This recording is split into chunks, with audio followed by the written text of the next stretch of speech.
A oração. A oração muda a vida de quem ora e muda a vida daquele por quem se ora. A oração é a chave nas mãos da fé para abrir as janelas do céu. A oração é o abrir do coração a Deus como a um amigo. E esta é uma casa de oração. Esse é um espaço onde o ser humano sabe que os olhos do Senhor e sua atenção estão voltados a todo pleito que saia deste lugar. Nós temos um grupo de mais ou menos 1000 pessoas que estão recebendo orações desta igreja. Como nós cremos que a oração muda a vida de quem ora e muda a vida daquele por quem se ora, nós acreditamos que podemos orar por estas 1000 pessoas, ainda que seja uma oração só e não 1000 orações. Nós cremos que o Senhor pode tocar. Nós cremos que estas pessoas, os nomes delas, que vocês colocaram e estão dentro dessa caixinha aqui se fala em espanhol. Aqui, estão aqui nessa caixinha. Deus conhece esses nomes. Deus conhece essa história. Hoje eu vi o choro mais lindo do dia. Foi uma mulher chorando por sua amiga. Você sabe quantas vezes eu vejo gente chorando por outras pessoas? Muito poucas vezes. A gente não tem separado tempo para amar o outro, a ponto de chorar pelo outro, chorar pelo que aconteceu pelo outro. Eu gostaria que o Espírito Santo de Deus fizesse que todos os corações aqui, nesse momento, conseguissem se apegar ao céu, porque os anciãos que estão aqui, eu quero chamá-los junto com o pastor, para nós orarmos por estes 1000 nomes, que talvez você só conheça o nome de 5, talvez você só conheça o nome de 10, e os outros 990 você não saiba quem são, mas não importa, não sou eu que tenho que saber, quem tem que saber já sabe, é o Espírito Santo de Deus, e é tudo que importa. Igreja é lugar de fé, igreja é lugar de amor. Se desse lugar não sai amor para essa cidade, essas portas têm que se fechar. Porque se aqui dentro não existe fé, esse lugar não tem sentido. Esse é um momento que dá significado a esse lugar, pastor. Sem oração, fecha essas portas e vão embora. Vão todos embora. Sem fé não dá para agradar a Deus. E que culto se faz sem a intenção de agradar a Deus? Ficamos loucos. Eu não sei os nomes que estão aqui, mas o Espírito do Senhor conhece. Isso o que a gente precisa, a única coisa que a gente precisa agora, só uma coisa: fé. E eu vou chamar todo mundo para se ajoelhar. Você quer ver uma coisa bonita? É quando eu vejo gente chique ajoelhando. Eu fico de olho, toma. É a hora da vingança. É a hora da vingança, né? Eu quero convidar todos a ficarem de joelhos para orarmos por esses nomes. Você ora?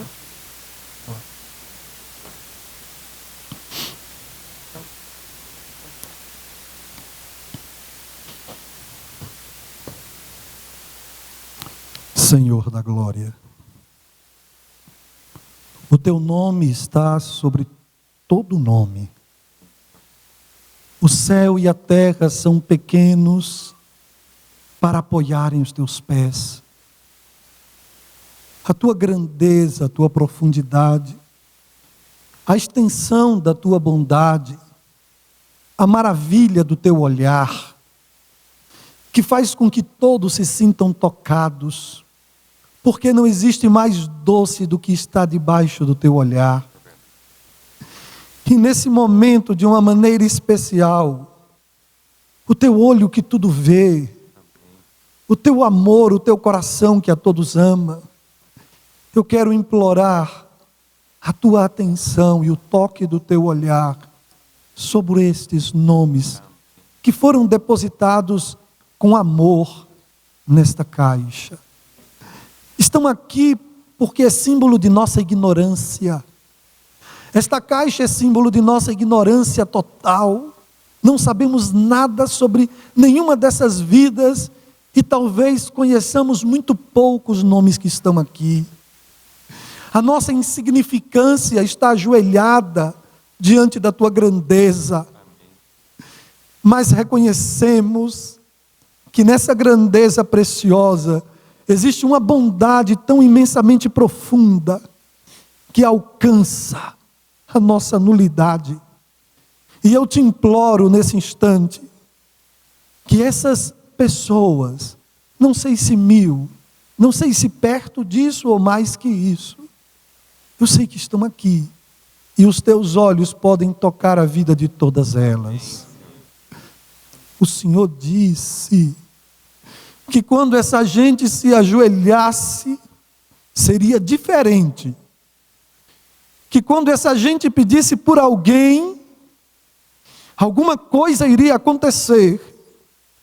E nós confiamos na tua mão. Confiamos no toque do teu Espírito. E nós, nesse momento, só pedimos ao Senhor que o Senhor coloque amor em nossos corações, para chorarmos por aqueles que o Senhor chora. O Senhor chora por Jerusalém, chorou. Foram lágrimas profundas. Ajuda-nos a chorar também, com pranto honesto, por teus filhos, tuas ovelhas, que por algum motivo estão distantes do teu aprisco. Confiamos na tua bondade. E confiamos que a oração muda a vida de quem ora, mas muda também a vida daquele por quem se ora. Então, não nos ajoelhamos em vão. Esse momento tem sentido, porque este é um momento de fé no Deus que tudo pode. Não pedimos por coisas, pedimos por teu tesouro, pedimos pelo que há de mais precioso para o Senhor nesta terra, que são os teus filhos. Por isso te pedimos, e se o Senhor deseja nos usar para tocar a vida de qualquer um deles, então vem e nos usa, porque nos prostramos para sermos instrumentos. Usa-nos e será uma honra para todos nós sermos parceiros missionários do teu Espírito. Muito obrigado pela oportunidade de trabalharmos juntos com o Senhor. Não merecemos esta parceria, somos indignos, mas te louvamos pela oportunidade. Obrigado, obrigado pela atitude dos corações. Obrigado porque não temos aqui só joelhos dobrados. Nesse lugar temos corações rendidos ao céu. Muito obrigado por isso. Em nome de Jesus. Amém, Senhor. Amém. Obrigado pela fé de cada um, senhores. Muito obrigado.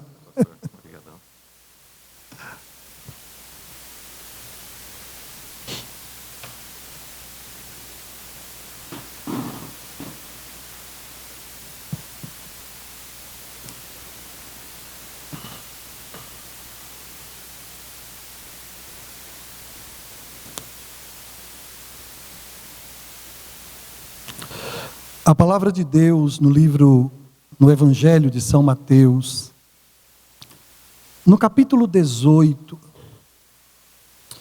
a palavra do Senhor, ela é paradoxal nesse texto.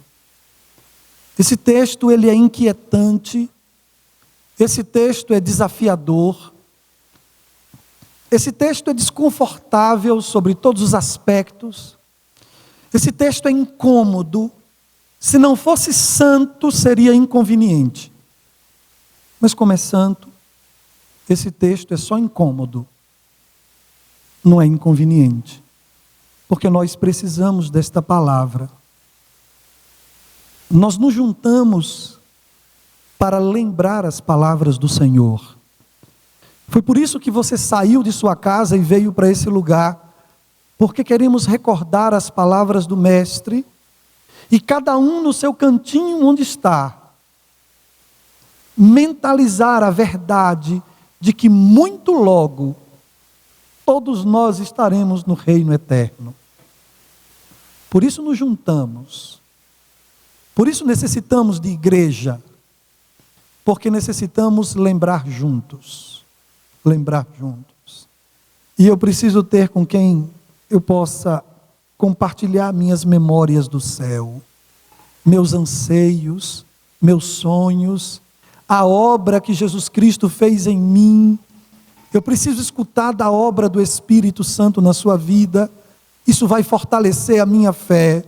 Então você não é algo supérfluo em minha vida. Você é uma necessidade básica da minha caminhada. A minha caminhada cristã conta com sua presença nela. Palavra de Deus, Evangelho de São Mateus, capítulo 18, versos 1 em diante. Naquela hora, aproximaram-se de Jesus os discípulos. E então lhe perguntaram: Senhor, quem é porventura o maior no reino dos céus?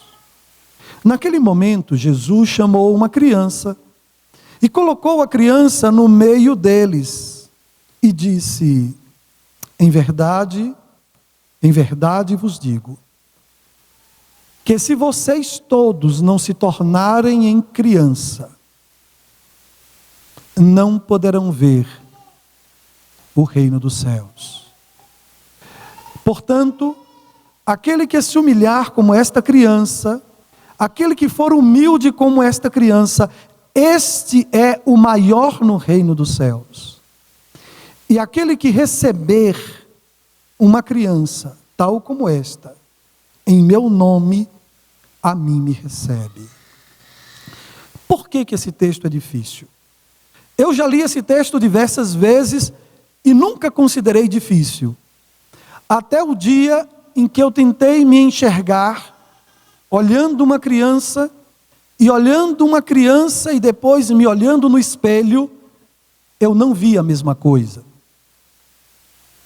O dia em que eu fiz a experiência de olhar uma criança e depois me aproximar, chegar em minha casa, entrar no meu quarto, fechar a porta, olhar um espelho e não ver a mesma coisa, eu não entrei em pânico, mas eu sofri muito, porque eu sabia que se ao olhar no espelho eu não pudesse ver uma criança, eu estaria fora do reino dos céus.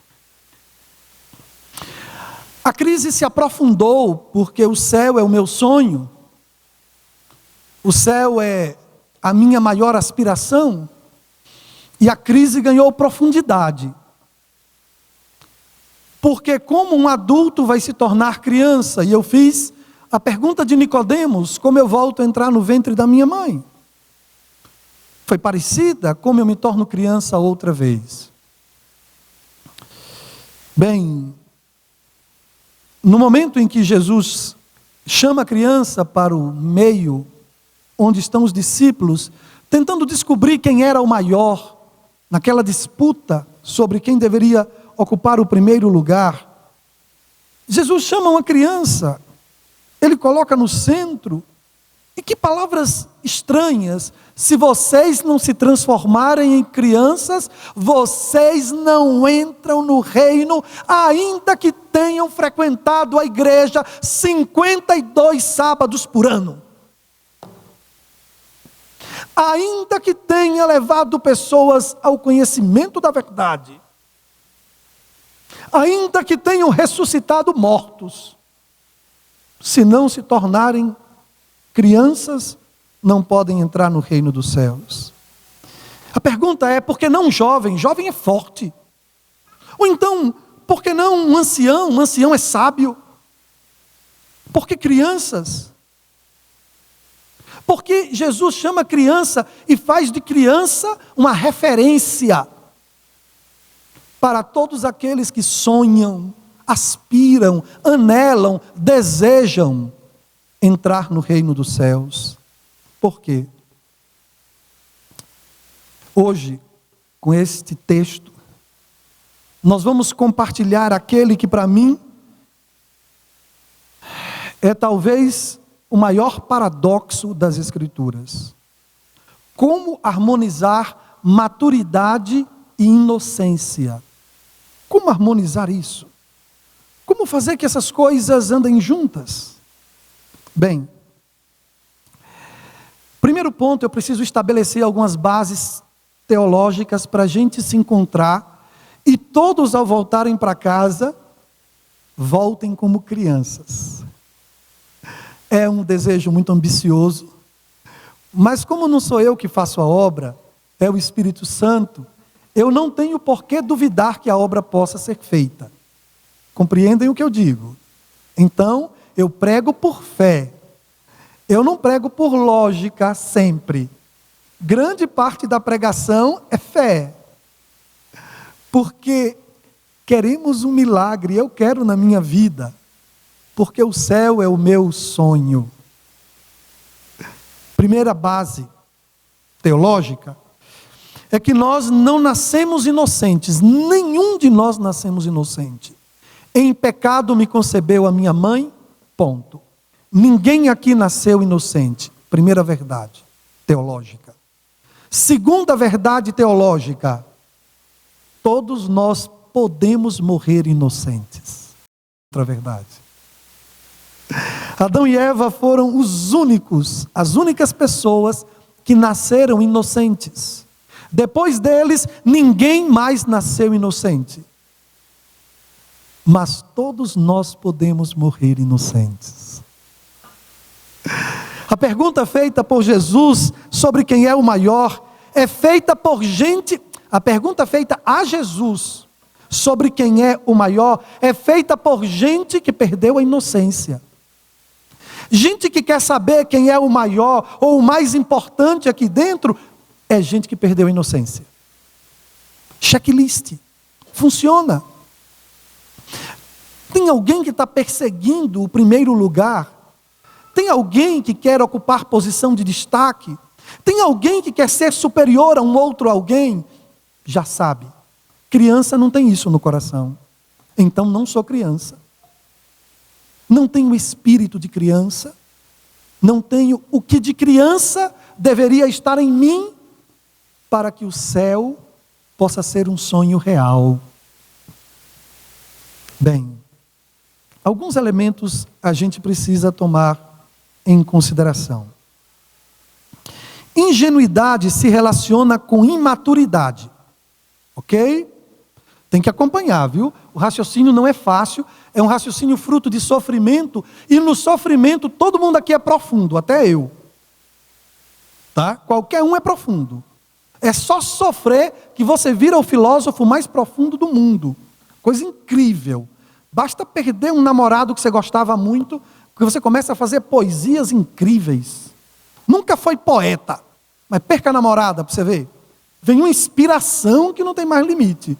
E sofrimento deixa crente teólogo. Vira teólogo. Da noite para o dia vira teólogo. Então, tem que acompanhar. Eu disse que ingenuidade se relaciona com imaturidade. Jesus Cristo era inocente, mas Jesus Cristo não era ingênuo. Não era. Vem um monte de gente que se aproxima dele assim, aí diz: Senhor, a gente está com fome. Ele pega e multiplica pão. Outra vez: Senhor, a gente está com fome. Ele multiplica pão de novo. Meu amigo, dá um belo dia em que o povo vem: Senhor, mais comida. Ele olha assim e diz: Vocês estão atrás de mim por causa da comida que perece. Eu quero que você encontre na Bíblia a terceira multiplicação de pães. Ele não multiplicou mais. Jesus é inocente, ingênuo. Eu estou dizendo que ingenuidade se relaciona com imaturidade. Porém, inocência se relaciona com limpeza. Eu vou repetir. Ingenuidade se relaciona com imaturidade. Inocência se relaciona com limpeza. E debaixo do céu, só existe uma coisa que limpa adulto. Só se limpa adulto com sangue. Não se limpa adulto com água. Adulto só se limpa com sangue. Porque o tipo de limpeza que eu preciso para ser inocente, a companhia de água e saneamento, que até está faltando, está devendo a gente, ela não tem para dar.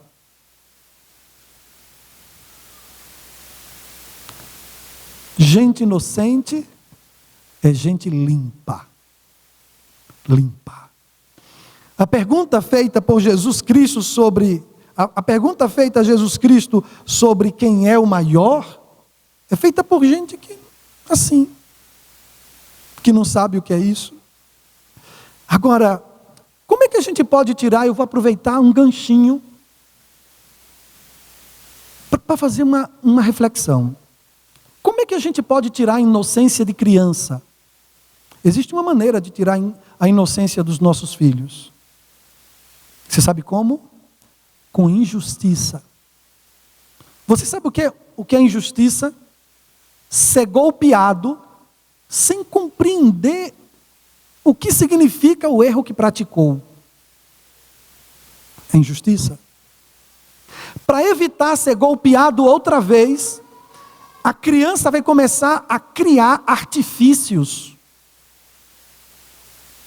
E muito antes do que deveria, ela perde a inocência. Porque injustiça tem poder de tirar a inocência. No caso de crianças. Eu queria abrir esse parêntese só. Mas o tema não é esse. Quais são as características de uma criança?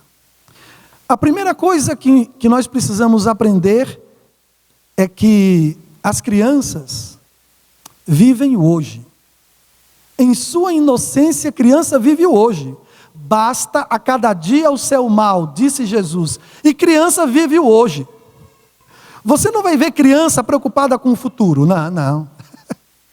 Criança só se preocupa com o hoje. Criança não se preocupa com a comida de amanhã. Não, essa coisa com criança não passa. Quando criança diz quero comer, é para já.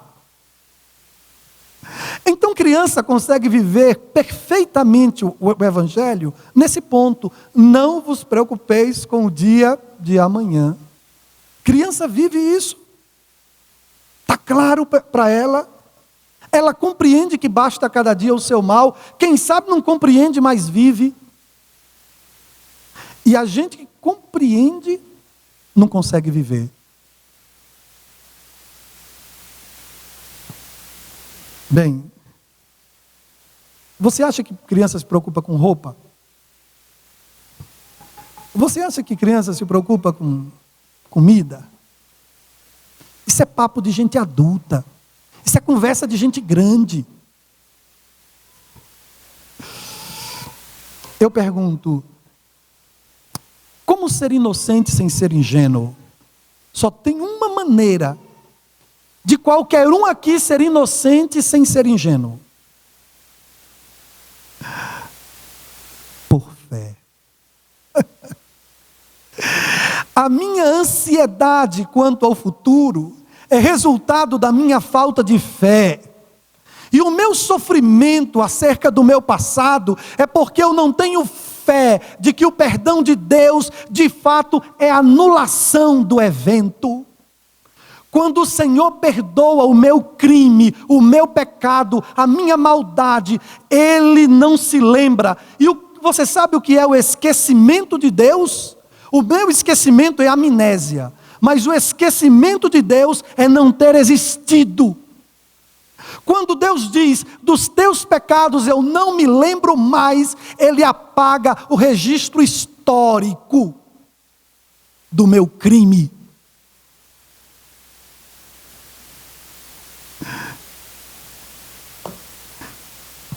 Só tem uma maneira de ser inocente sem ser ingênuo, é por fé. Fé de que o meu futuro será como Ele planejou. O nome que o filósofo, o teólogo, o maior teólogo ainda vivo, um dos grandes teólogos do século XX que ainda estão vivos, que ainda está vivo, já velhinho, já não fala coisa com coisa, é um alemão, Jürgen Moltmann. Ele escreveu uma trilogia intitulada Teologia da Esperança. E quando ele fala e ele define a esperança, olha, eu vou definir 3 livros. 3 livros em uma frase. Então, você vai ter que... Você quer compreender as bases para que não vire literatura de autoajuda? Você vai ter que ler. Tá? Jürgen Moltmann. Ele fala sobre a teologia da esperança. E quando ele fala sobre esperança, ele diz assim... Ele diz que esperança é confiança no futuro planejado por Deus. Esperança é confiança no futuro esperado por Deus. Com esse tipo de fé, eu me torno criança outra vez. Porque só por fé eu entrego o meu futuro nas mãos de alguém. Quem não se tornar como criança, pessoas que não se tornam crianças, são pessoas que vivem sofrendo pelo passado.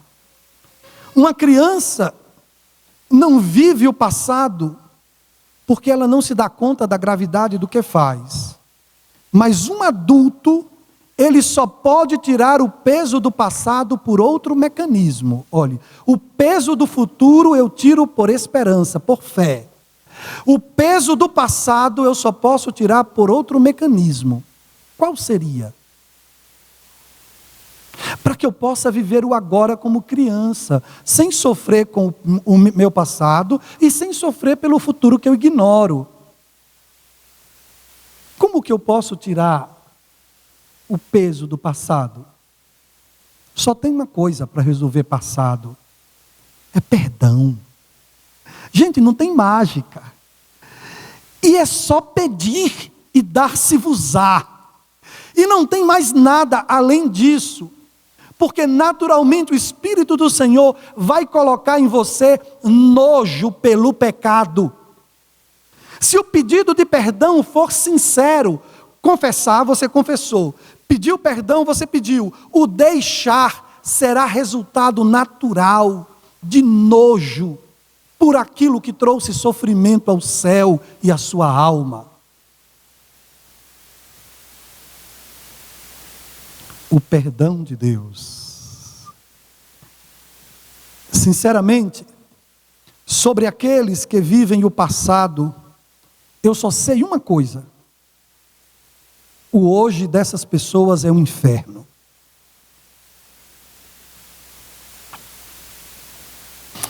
Eu não quero ser um crente sem passado resolvido.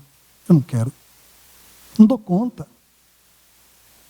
Porque vim para uma igreja, ter o conhecimento da graça, descobrir que sou culpado e não ter solução para a minha culpa, era melhor não ter vindo a igreja nenhuma, não ter descoberto Cristo nenhum, nem Bíblia nenhuma, e viver como ignorante. E pelo menos eu não teria que viver com culpa. Mas depois de conhecer todo o dano que o pecado causa, e ainda assim não ser livre, não, pelo amor de Deus, me tire dessa igreja, me tire dessa verdade, me tire dessa coisa que chamam de luz, mas que não ilumina a minha estrada. Então, se o meu Deus me perdoar, e o meu coração insistir em duvidar da capacidade dele de limpar a minha alma, então você tem só uma coisa a fazer: João ensinou a gente, na sua primeira carta, no capítulo 3, verso 20, ele diz assim: se o teu coração te condena, maior é Deus que o teu coração. Então, quando o seu coração estiver duvidando de Deus, do alcance do perdão dele, do poder para fazer de você criança outra vez, então o seu coração precisa se submeter ao Senhor, porque o Senhor é maior do que ele. Bem, a verdade é que para qualquer um aqui se tornar criança, tem que ser muito adulto. Para qualquer um aqui se tornar criança, precisa amadurecer muito. Com pouca maturidade espiritual, ninguém aqui vai conseguir se tornar criança. Eu sei que é um paradoxo, eu sei que é um contrassenso, mas é desse jeito. Criança só chora pelos problemas de agora. Eu vou repetir. Ser criança não é para qualquer um. Tem que ser muito grande para se tornar menino. O problema é que muitos fazem um funeral longo demais. Para quê, pastor? Para o sepultamento dos próprios pecados. Deus pega os nossos pecados e joga no mar. E sepulta nosso crime. Nós entregamos nossa vida ao Senhor e fomos sepultados nas águas e ressurgimos para uma nova vida em Cristo. É teologia isso. O problema é que alguns fazem o funeral do seu velho homem longo demais.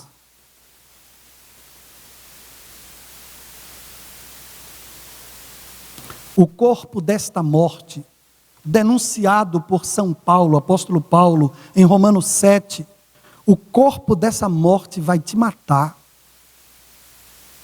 Se o corpo dessa morte ficar amarrado em mim, e eu que estou dizendo que vivo uma nova vida em Cristo, mas eu ainda tenho o velho homem morto, amarrado em mim, o corpo desta morte vai me matar. Eu preciso me livrar disso. E é só aceitar que o perdão de Deus é suficiente e ponto. Criança tem um elemento que a gente precisa aprender. Criança coloca a sua confiança no pai. A gente precisa aprender isso. Criança coloca a sua confiança no pai. E olha, tem criança de todo tipo. Tem criança alegre, criança triste, criança cega, criança paralítica, tem criança que chora muito, tem criança de todo tipo. Seja como for, nos momentos difíceis, a criança procura o pai e ponto. Está difícil? Criança vai dar uma volta, vai correr e vai achar o pai.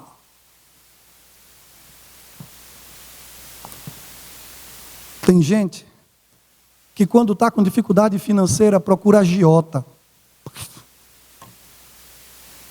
Era para procurar o pai. Agiota não é pai. Aí procura agiota.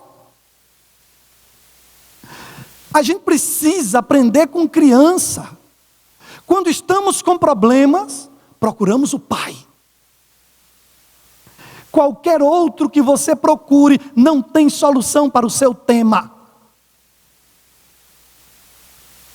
Você está com problema no casamento, na família. A família está ameaçada. A situação está apertada. O casamento está complicado.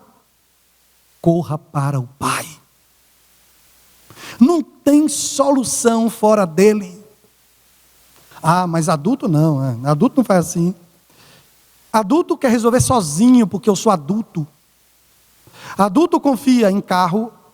Adulto confia em dinheiro. Adulto confia na própria força. Adulto confia no seu trabalho. Criança não, criança confia no pai. Então, quando Jesus diz que se eu não me tornar como uma criança, eu não entro no céu, é porque criança sabe o que é depender do pai. E eu confio na minha força. Eu confio no meu dinheiro. confio no meu trabalho. Criança confia no pai. A gente tem que aprender com as crianças. Jesus não chamou uma criança para o centro sem ter filosofia o suficiente para ensinar. Não foi um teatrinho. Foi o maior banho de significado, de ensinamento que Jesus deu sem palavras.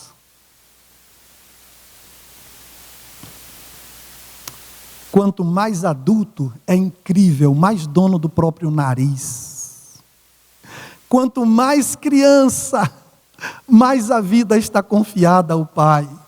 E é por isso que eu creio que todos nós seremos muito mais felizes se nossa vida estiver nas mãos do Pai. Não é sem motivo que se crê nisso. Você já viu criança soberba? Orgulhosa? Não. Criança tem uma vocação maravilhosa para a sinceridade. Criança não conhece a palavra hipocrisia. Aliás, hipocrisia é uma coisa que a gente descobre como estratégia de sobrevivência. Nesse mundo miserável, de sobrevivência social, porque em um contexto social, onde mentira é apaziguador, e sem mentira a gente não consegue se relacionar pacificamente, porque a gente tem que estar contando mentiras, ou dando opiniões mentirosas, o tempo inteiro para que se consiga relacionar-se. Contexto terrível. A revista Veja fez uma reportagem recente, não é tão recente, faz alguns anos, onde na capa estava estampado o tema da mentira e embaixo, uma necessidade para a paz social. Mentira, um apaziguador social. Você pode colocar no Google e você vai encontrar o artigo e você lê na sua casa. É uma cultura assim, onde a mentira é uma necessidade para provocar um bem. Criança não reconhece o mal como estratégia para produzir coisas boas. Não reconhece isso. É interessante, não? Criança não tem essa relação de superioridade, e de fato esse é o tema que Jesus está tomando. Não tem. Você toma uma criança de família rica e uma criança de família pobre, de rua, e você coloca um brinquedo e as duas vão brincar juntas, e não importa a diferença social entre elas. Não importa, porque criança não se dá conta que o outro é inferior. Não se dá conta. Se dá conta que o outro é inferior é coisa de adulto. Porque a titulação do outro é inferior. É coisa de adulto olhar para outro ser humano e vê-lo inferior. É coisa de gente grande. É por isso que é preciso ser muito maduro para se tornar criança. É por isso que tem que crescer muito para virar criança. Eu acho que a gente tem sido adultos demais. E por isso a gente não consegue se tornar criança.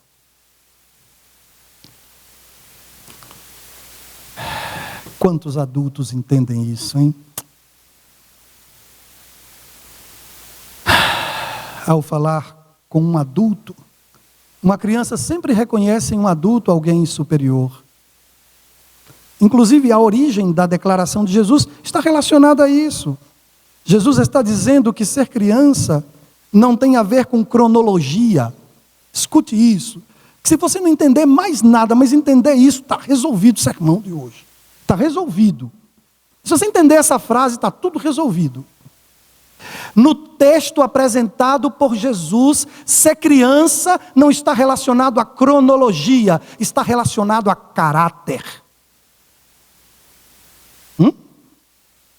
Ser criança, nesse texto bíblico, de São Mateus 18, de 1 a 6, não está relacionado à cronologia, está relacionado ao caráter.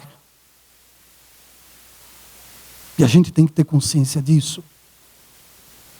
Sabe, um dos segredos para ser inocente, entre os que eu já mencionei, eu vou dar mais um. Um dos segredos é ser honesto com a própria alma. Por isso, entra no teu quarto. Eu já disse isso ontem, estou insistindo agora. Entra no teu quarto, fecha a tua porta e seja honesto com sua alma. Quando você orar, se você for muito orgulhoso, se você for mais ou menos humilde, você pode orar de joelhos. Mas se você for muito orgulhoso, não vai fazer nenhum mal sem encostar o seu rosto no solo. Não vai fazer nenhum mal. Porque Jeremias fazia assim. Ele tinha planos diferentes dos planos de Deus. E para submeter os planos dele aos planos de Deus, ele precisou orar de uma maneira diferente dos outros. Então, para quem é mais ou menos humilde, você pode orar de joelhos. Mas para quem é como eu, que é cheio de vaidades, então se tivesse um lugar mais baixo do que o chão, seria melhor.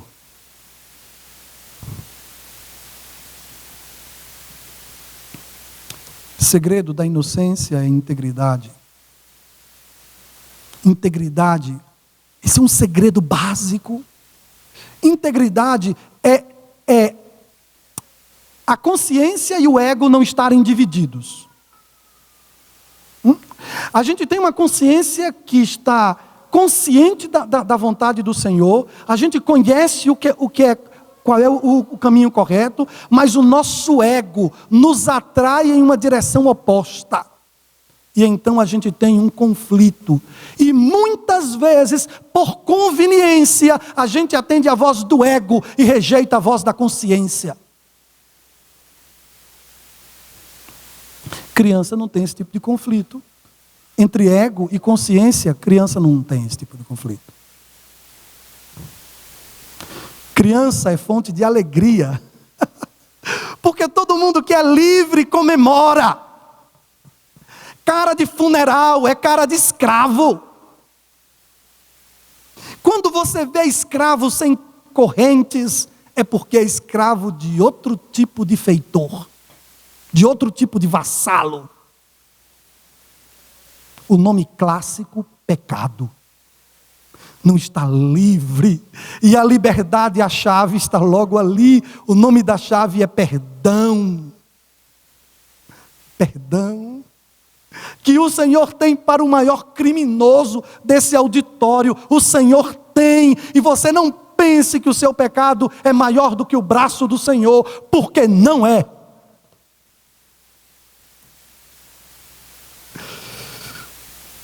Criança não decepciona. Você sabe por que criança não decepciona? Porque criança não tenta atrair, porque criança não trai expectativas. Por isso criança não decepciona. Ela não traz expectativa de ninguém. Aí você pergunta, mas por que criança não trai expectativas? Porque criança não quer impressionar. Criança não quer impressionar ninguém. Então ela não decepciona ninguém. Porque ela não traz expectativa de ninguém. A gente tem que começar a viver para Cristo. E essa vida de tentar produzir uma imagem para conquistar um resultado, porque eu acho que o que você vai gostar, que eu seja, é parecido com Tom Cruise. Filho, eu não tenho a menor chance de me parecer com Tom Cruise. Tudo que eu tenho a oferecer é isso aqui. Tem que servir para a gente ser amigo. Eu não tenho nada diferente disso, é só isso. Esse Laércio é tudo que eu tenho e nada mais. Se serve, está feito. E se não serve, essa paranoia universal de tentar fazer média, impressionar, essa loucura, não serve, não dá. E a gente tem que aprender isso com criança. Criança chora quando está com vontade de chorar. Criança diz que está com fome quando está com fome e está resolvido. Não está tentando impressionar ninguém com minha santidade. Eu aprendi a ter pose de santo. Eu sei como o santo se porta. Santo abotoa esse botão aqui, junta as sobrancelhas assim, toma a Bíblia, coloca aqui, e dá o passo assim, com a perna dura. Entendeu? Aquele passo de ganso dos nazistas. Compreende? A gente já sabe até o que é postura de santo. Criança não diz que estudou 7, se só estudou 3, porque criança não quer impressionar o professor de escola sabatina. Estudei 3, pronto. Eu estou errado, eu deveria ter estudado 7, mas eu só estudei 3. Honestidade, honestidade. Por quanto tempo a gente vai viver de mentira, de farsas, de coisas que agridem o céu e que diminuem a gente e que afastam a gente do nosso sonho? O sonho de entrar no céu é sonho para criança. Sonho de céu é sonho de menino.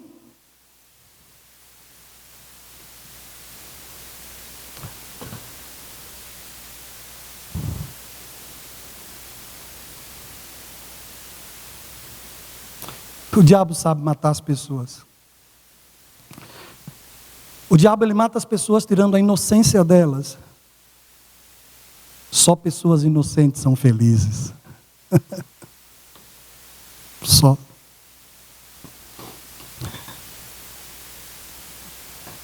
É possível que ser adulto demais esteja atrapalhando a sua vida. É possível. Ser adulto pode impedir você de atender um apelo, quando um pregador chama, e então você pensa, o que vão pensar as pessoas do meu lado? Não vou. E adulto calcula isso. Criança não faz esses cálculos. Isso é cálculo de adulto. O que os outros vão pensar? Se eu atender o apelo, depois que o pregador, ele pregou sobre a santidade da família e aqueles que querem renovar sua fidelidade ao lar. Se eu me levanto, vai todo mundo pensar que eu estou sendo infiel ao meu lar. Então eu não vou me levantar. Criança calculando isso, de jeito nenhum. Isso é coisa de gente grande.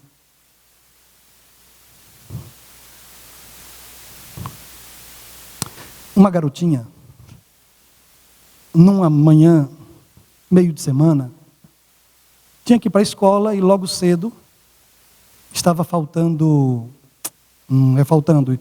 O céu já estava anunciando que ia ter chuva. E a garotinha, ela foi para a escola. A manhã transcorreu, tudo tranquilo. E quando chegou a hora de voltar para a escola, de voltar para casa, a mãe pensou assim: puxa, os relâmpagos estão fortes. Eu vou buscar minha filha. Eu creio que minha filhinha está com medo. Ela tem que voltar para casa. Então a mãe pegou o carro e foi até a escola para buscar a filha.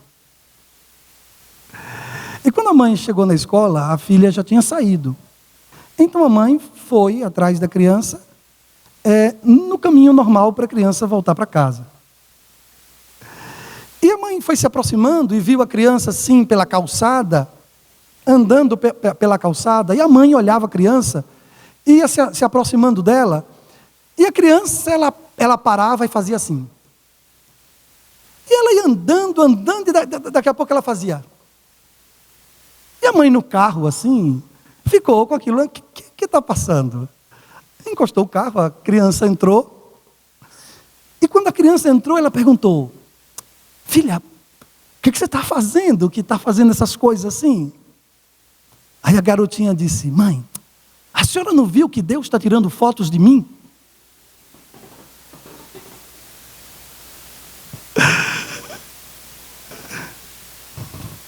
A gente pode não pensar que os relâmpagos são flashes da máquina fotográfica de Deus. Mas pensar que Deus está olhando para mim é coisa de criança. Isso é.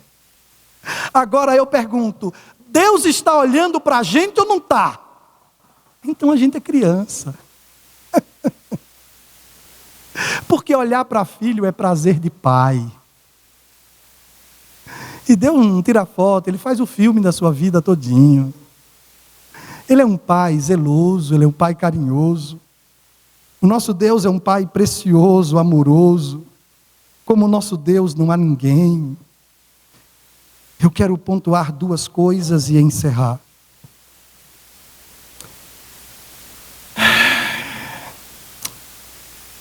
que eu vou dizer um pouquinho mais duro, tá certo? Mas é só para a gente abrir o olho. O diabo também gosta de brincar. Eu estou dizendo que o inimigo das nossas almas também gosta de brincar. Mas você sabe qual é o brinquedo do inimigo? O que é que diverte o inimigo? Alguém faz ideia do que diverte o inimigo? Ele gosta de brincar, ele gosta. Jesus Cristo disse, olha, o diabo pediu para cirandar você, ficar em volta de você ali, ó, brincando, buscando uma oportunidade. Ele gosta de brincar. O que diverte o inimigo, o que deixa o inimigo muito satisfeito, duas coisas. A primeira, a dor de Deus.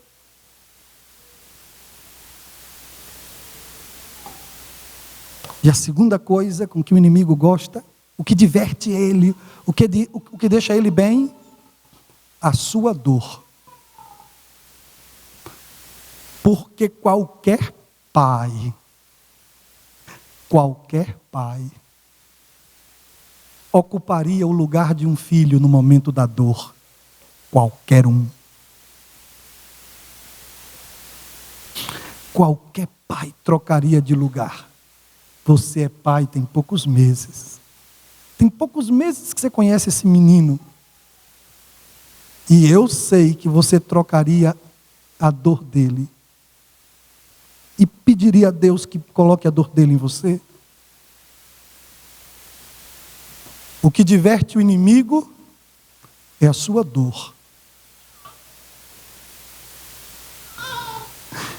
Então, o pecado que nos faz sofrer, ele deve ser banido, porque ele só traz dor. Dor. Um sonho, entrar no céu. Só que o céu é lugar de criança.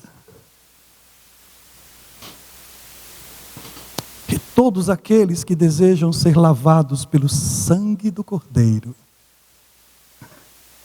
todos aqueles que recebem a Jesus Cristo como seu único Senhor e Salvador, todos aqueles que renovam a sua esperança no céu e têm confiança no futuro planejado por Deus. Eu quero orar com todos vocês. Eu quero orar. Porque quem não se tornar como uma criança, não pode entrar no reino dos céus. Não sei se dá para lembrar de tudo, mas está filmado.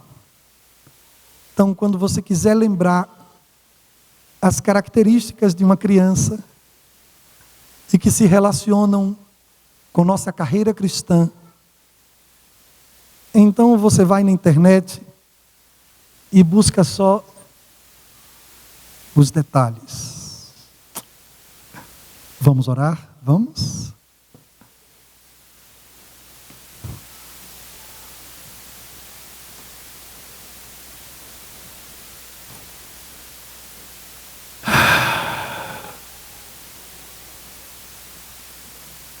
Pai eterno, é possível que nós tenhamos nos tornado adultos demais.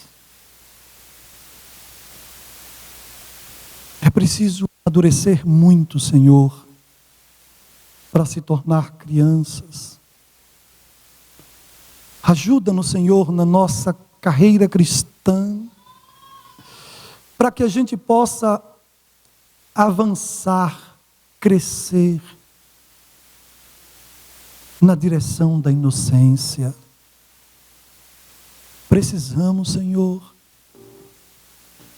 precisamos do toque do Teu Espírito em nosso ser, para que adultos possam crescer até a estatura de crianças. Precisamos aprender a correr para os braços do Pai, Quando os problemas golpeiam a nossa porta, quando os problemas dão golpes na nossa vida, Senhor, criança corre para o Pai.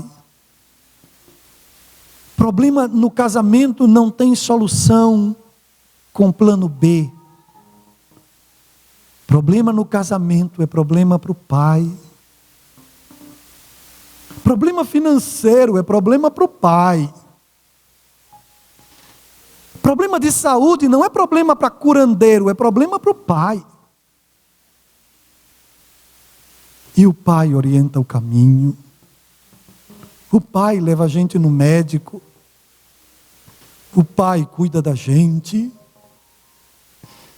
Senhor, criança, porque é inocente, vive alegre, é feliz. Quem sabe ser adulto roubou nossa alegria.